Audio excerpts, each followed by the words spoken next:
Meeting जहां पर रखी गई थी, नाबार्ड के माध्यम से क्या क्या कार्य हो रहे हैं देश को विकसित भारत बनाने के लिए, और विशेष तौर पर नाबार्ड के माध्यम से ये जो ग्रामीण क्षेत्र हमारा जितना भी रहता है ना, वहाँ बहुत सारे काम जो हैं वो होते हैं।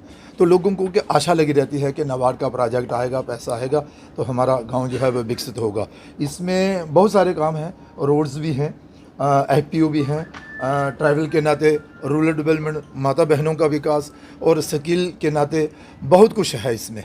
लेकिन अच्छा लगा मुझे CM साहब और GM साहब ने मौका दिया, इन लोगों के बीच बैठकर हमने कुछ चर्चा भी की है, कौन कौन से प्रोजेक्ट चल रहे हैं, उनकी क्या प्रोग्रेस है, कितना लोन जो है वो जम्मू कश्मीर के लिए इन्होंने दिया है और आने वाले दिनों में भी, और फिर ये कभी उसकी मॉनिटरिंग भी हो। जिस प्रोजेक्ट के लिए पैसा जाता है तो विशेष तौर पर वो पैसा उसमें लगे और सही तरीके से लगे, क्योंकि जिम्मेदारी हम सब की है। तो अच्छा लगा। मैं चाहूँगा कि भाई इस नाबार्ड के स्थापना दिवस पर नाबार्ड दिन दुगनी रात चौगुनी तरक्की करे, और देश के प्रधानमंत्री नरेंद्र भाई मोदी जी की जो सोच है विकसित भारत बनाने की, उसमें बहुत बड़ा योगदान जो है वो नाबार्ड का भी है, और नाबार्ड अपना योगदान दे। इन्हीं शब्दों के साथ आप सबका बहुत बहुत धन्यवाद। मेरा नाम श्रीधर है, मैं नाबार्ड का CGM हूँ। देखिए, ये जो हमारा जो संस्था जो है अभी 43 ईयर्स कंप्लीट किया है, 43 साल कंप्लीट किया है। और 43 साल पहले जब बना था उस टाइम का जो सिचुएशन और आज का सिचुएशन में आप देखेंगे तो उस टाइम में हमारा बैलेंस शीट का साइज भी बहुत ही कम था। उस टाइम में जो देश का स्थिति भी अलग था, बैंक्स भी इतना स्ट्रांग नहीं था। तो उस टाइम में हमारा इनिशियल टारगेट ये था कि हम बैंक्स को कैसे हेल्प करें, टेक्नोलॉजी में कैसे हेल्प करें, ये सब में। Over the period of time आप देखेंगे तो अभी हमारा रोल पूरा टोटली चेंज हो गया है। Apart from giving money to the banks, मैंने बैंक्स को पैसा देने का अलावा अभी जो सोसाइटी में जो हम लोगों का जो रूरल एरिया में जो इश्यूज है, अभी वो फाइनेंशियल इंक्लूजन हो सकता है, नहीं तो जाके आपका स्किल डेवलपमेंट हो सकता है, नहीं तो आपका जो कोई SHGs के लिए हो सकता है, नहीं तो फार्मर्स प्रोड्यूसर ऑर्गेनाइजेशन के लिए हो सकता है। ये सब के बारे में काफ़ी हम लोग ध्यान दे रहे हैं। जम्मू एंड कश्मीर में भी आप जानते हैं तो टूरिज्म का काफ़ी ध्यान दिया जा रहा है। तो हम लोग जो है रेस्पॉन्सिबल टूरिज्म के बारे में बात कर रहे हैं, जैसे कि हम लोग टूरिस्ट भी आने से भी उनको भी तकलीफ ना हो और सोसाइटी को भी कोई तकलीफ ना हो, ये एक हमारा ज़्यादा ध्यान होता है।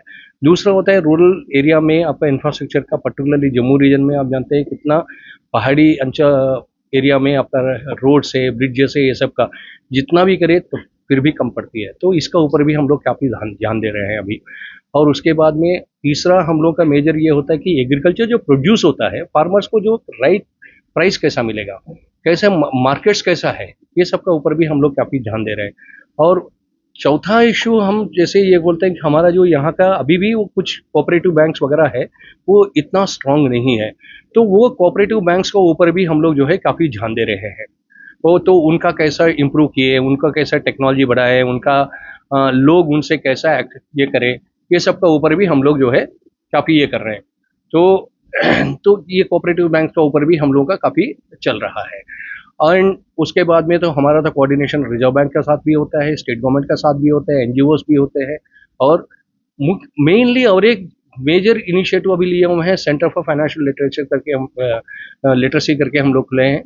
तो ये पूरा गांव का लेवल पे जाके वहीं पे फार्मर्स को जो है या वहाँ का जो लोकल लोगों को लिए वो फाइनेंशियल इंक्लूजन के ऊपर बताना, उसके बाद में फाइनेंशियल फ्रॉड्स के बारे में बताना, नहीं तो उनको कोई भी चीज़ चाहिए, GST अकाउंट चाहिए, मैंने GST किसी को चाहिए, कोई ये छोटा सा दुकान है, नहीं तो किसी को जो है इंश्योरेंस का चाहिए, ये सब का ऊपर जो कैसे हम उनको हेल्प करें।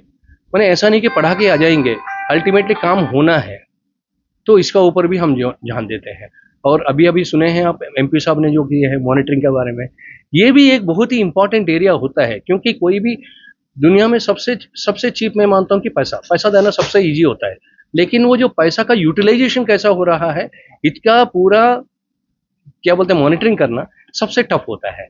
और ये काम का ऊपर भी हम अभी से बहुत ध्यान देंगे, ये काम भी हमको करना पड़ेगा, जितना भी हमको कैसा भी रिसोर्सेज को मोबिलाइज करके ये काम करना पड़ेगा। ये मैं आज का दिन में मेरे लिए सबसे बड़ा काम मानता हूँ मैं। Thank you.